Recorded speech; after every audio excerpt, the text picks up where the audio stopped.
Toda grande transformação começa com uma dose generosa de desconforto.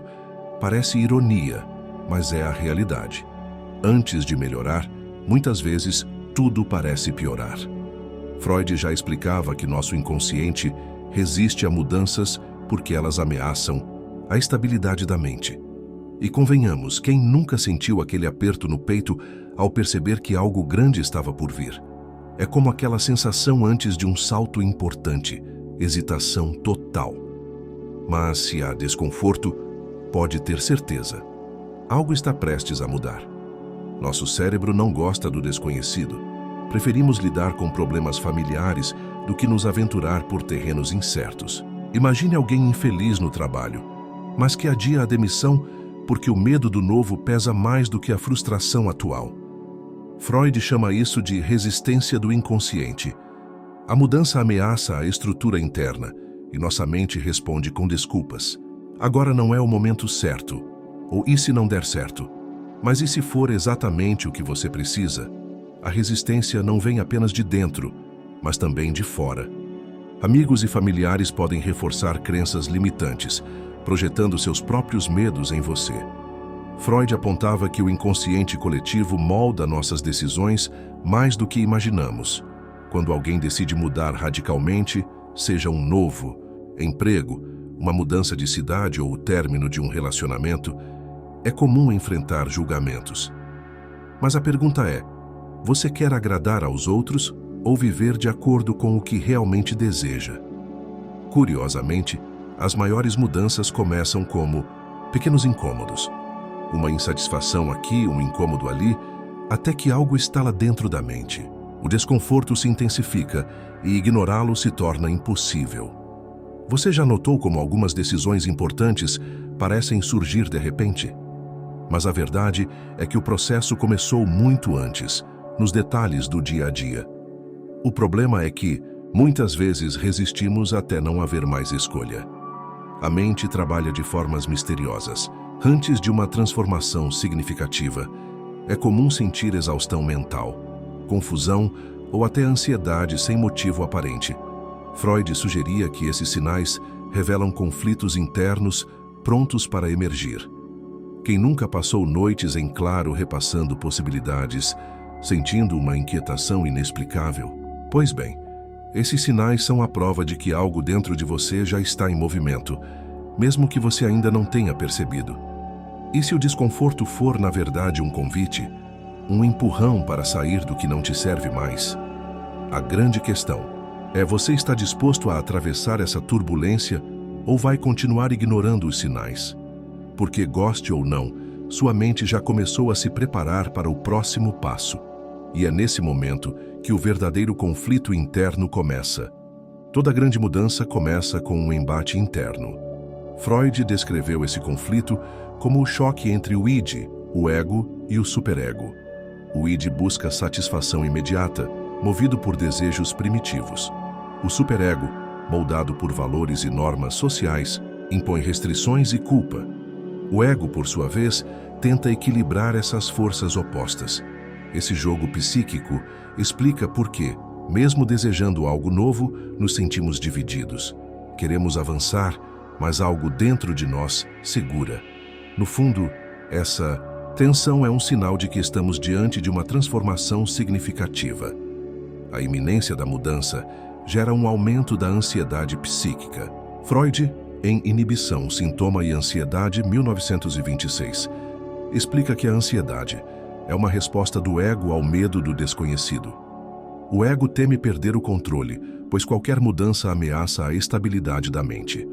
Esse medo pode se manifestar como procrastinação, dúvidas excessivas ou até sintomas físicos como fadiga e insônia. Quem nunca sentiu um peso inexplicável antes de tomar uma decisão importante? Esse é o ego tentando frear um movimento que já se tornou inevitável. Antes de uma transformação, o inconsciente intensifica suas defesas. Freud detalha isso em O Ego e o Id, 1923, mostrando como mecanismos como repressão e racionalização entram em ação.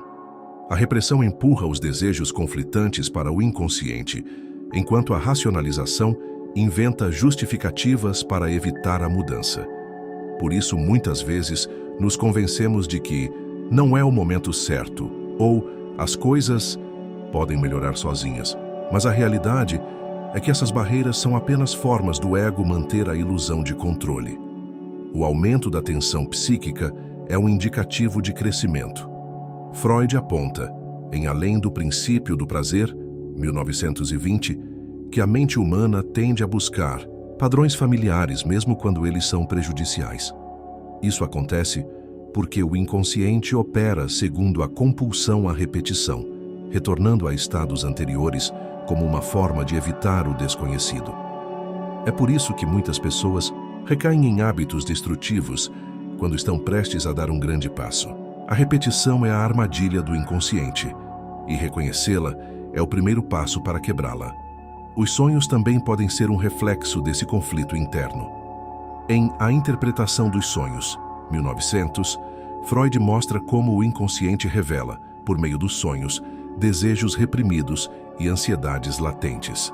Pessoas à beira de uma mudança frequentemente relatam sonhos intensos, símbolos de transição e cenários de confronto. Esses sonhos são a tentativa do inconsciente de processar o medo e a expectativa do novo. Ignorá-los é perder uma oportunidade valiosa de compreender o que realmente se passa na mente. Se o conflito interno se intensifica, talvez seja porque sua mente já iniciou o processo de mudança, mesmo que seu ego ainda resista.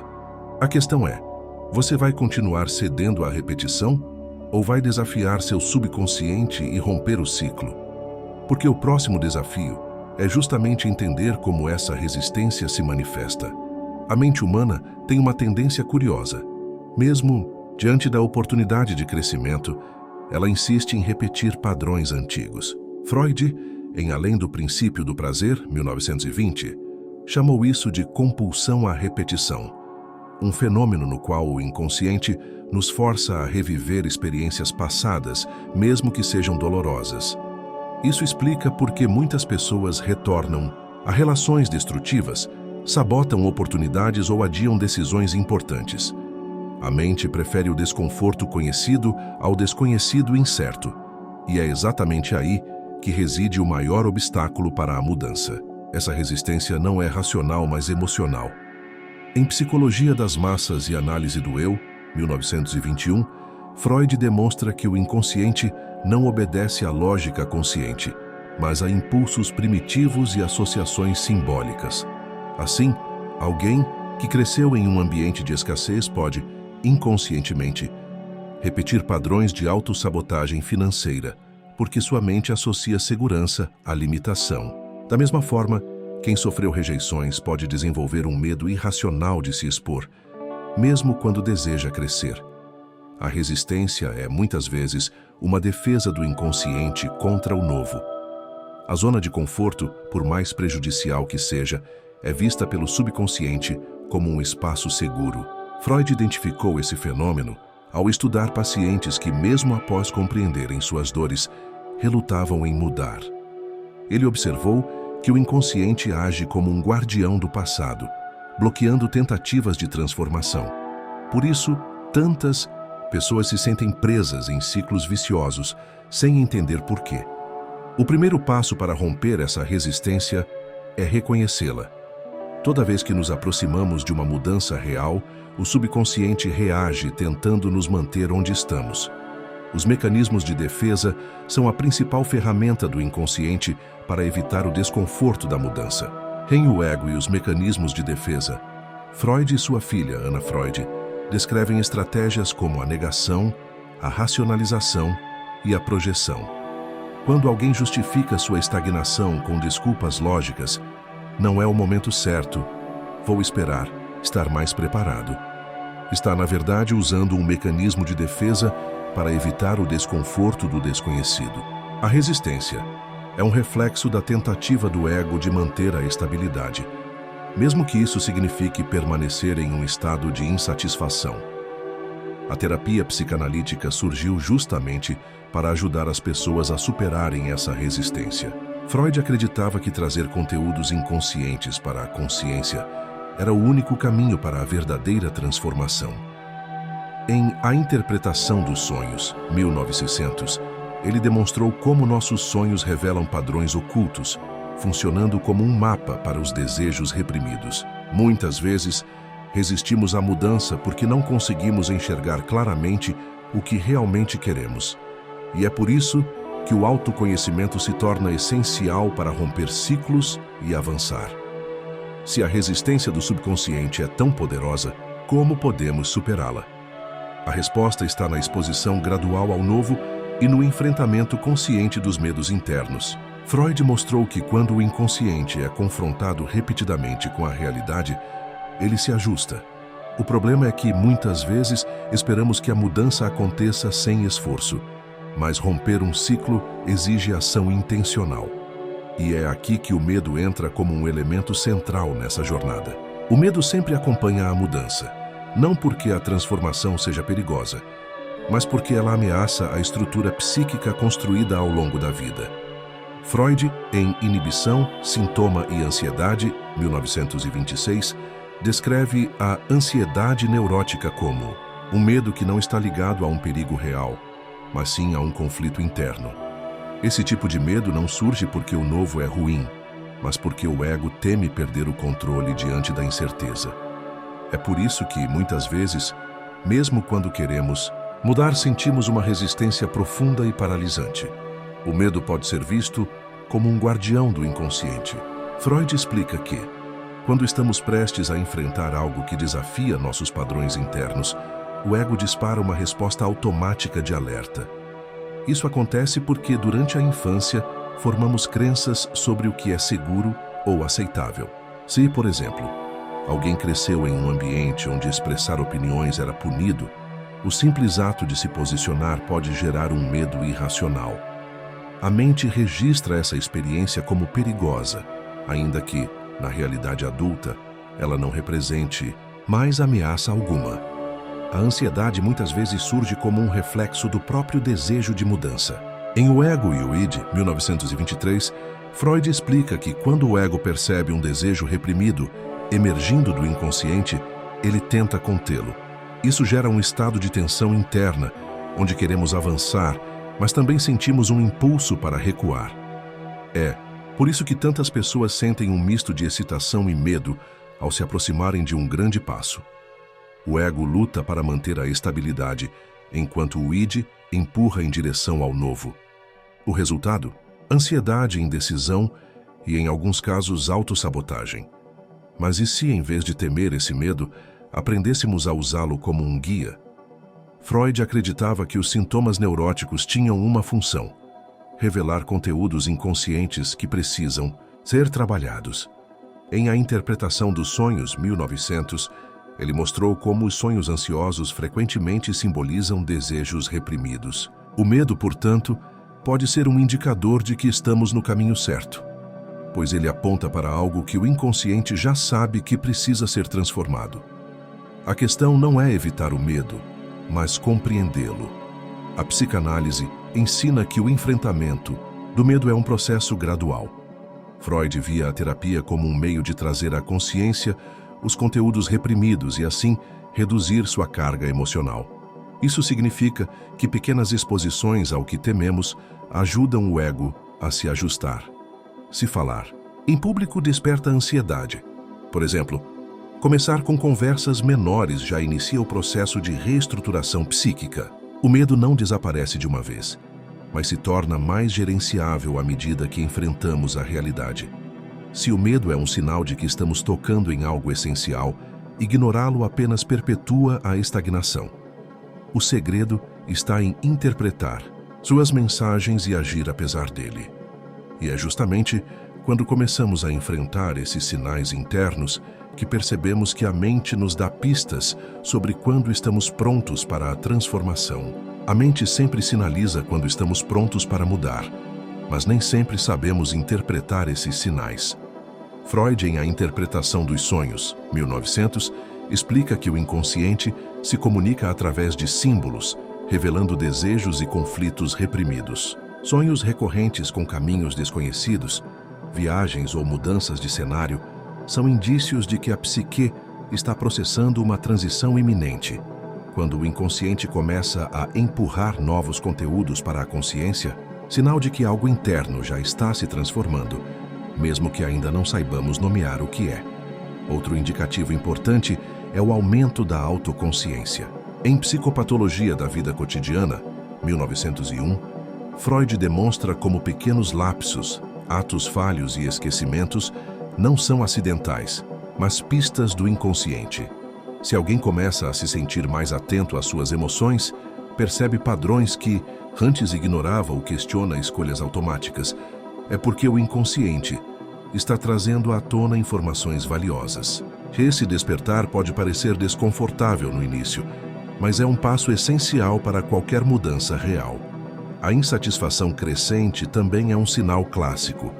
Freud explica, em O Mal-Estar na Civilização, 1930, que o ser humano vive em constante conflito entre seus impulsos internos e as imposições externas. Quando a tensão psíquica se intensifica, seja por frustração no trabalho, em relacionamentos ou na rotina, é porque o ego já percebeu que algo precisa ser diferente. Esse incômodo, que muitas vezes tentamos ignorar, é um dos principais motores da evolução pessoal. Mudanças na percepção de si mesmo são outro indicativo de transformação. Em O Ego e o Id, 1923, Freud descreve como o ego se molda ao longo da vida, assimilando novas experiências e redefinindo a própria identidade. Se uma pessoa antes se via como incapaz e, de repente, começa a questionar essa crença, é porque o ego está se reorganizando. Esse processo pode ser sutil, como sentir-se mais confiante em certas situações, ou drástico, levando a mudanças de comportamento, interesses e até círculo social. Freud também acreditava que o corpo reflete conflitos psíquicos. Em estudos sobre a histeria, 1895, ele demonstrou como sintomas físicos podem ter origens emocionais reprimidas. Dores sem explicação médica, fadiga extrema ou mudanças no apetite podem ser formas do inconsciente expressar algo que a mente consciente ainda não processou. Em muitos casos, esses sinais aparecem justamente quando estamos resistindo a uma mudança necessária. O corpo fala quando a mente não quer ouvir. Se esses sinais estão presentes, significa que a transformação já começou internamente. Falta apenas permitir que ela aconteça. A questão é, estamos dispostos a confiar no processo? Porque é exatamente isso que Freud nos ensina em sua visão sobre a psicanálise, como ferramenta para entender e transformar padrões inconscientes. A mudança nem sempre acontece da forma que esperamos, mas Freud nos ensina que ela é inevitável. Em O Futuro de uma Ilusão, 1927, ele argumenta que nossa psique se apega a crenças e padrões porque isso nos dá a sensação de controle. No entanto, quanto mais resistimos ao fluxo natural do inconsciente, mais geramos conflito interno. A transformação não é uma escolha racional, mas um processo que já começou antes mesmo de termos consciência dele. O desafio não é impedir que ela aconteça, mas aprender a navegar por ela sem tanto medo. A psicanálise nos mostra que confiar no processo significa aceitar que nem sempre teremos clareza imediata. Em Esboço de Psicanálise, 1940, Freud explica que a mente inconsciente trabalha em um ritmo próprio, muitas vezes revelando respostas quando menos esperamos. Por isso, aqueles momentos de dúvida e incerteza não são sinais de fracasso, mas parte do próprio caminho da evolução. A mente está se reorganizando, ajustando-se ao novo, e isso pode causar desconforto, mas é justamente nesse desconforto que o crescimento acontece. Para seguir em frente é preciso abandonar a ilusão de controle total. Freud demonstrou em Além do Princípio do Prazer, 1920, que tendemos a buscar a repetição porque ela nos dá uma falsa sensação de segurança. Mas o verdadeiro progresso exige risco. Isso significa aceitar que algumas respostas só virão depois que dermos o primeiro passo. Se ficarmos esperando pela certeza absoluta antes de agir, continuaremos presos no ciclo da hesitação. A transformação real acontece quando conseguimos reinterpretar nossos próprios medos e desejos. Freud acreditava que o autoconhecimento não era apenas uma ferramenta de compreensão, mas um instrumento de libertação. Quando entendemos os mecanismos inconscientes que nos influenciam, ganhamos autonomia sobre nossas escolhas. Esse é o ponto crucial. Mudar não significa tornar-se alguém diferente, mas sim tornar-se mais autêntico. O próximo passo, então, não é esperar que o medo desapareça, mas seguir adiante mesmo com ele. Freud nos ensinou que a mente tem uma capacidade extraordinária de adaptação, desde que permitamos que ela processe suas próprias transições. E isso nos leva a uma pergunta essencial. Se você já percebeu os sinais da transformação, o que ainda está esperando para agir?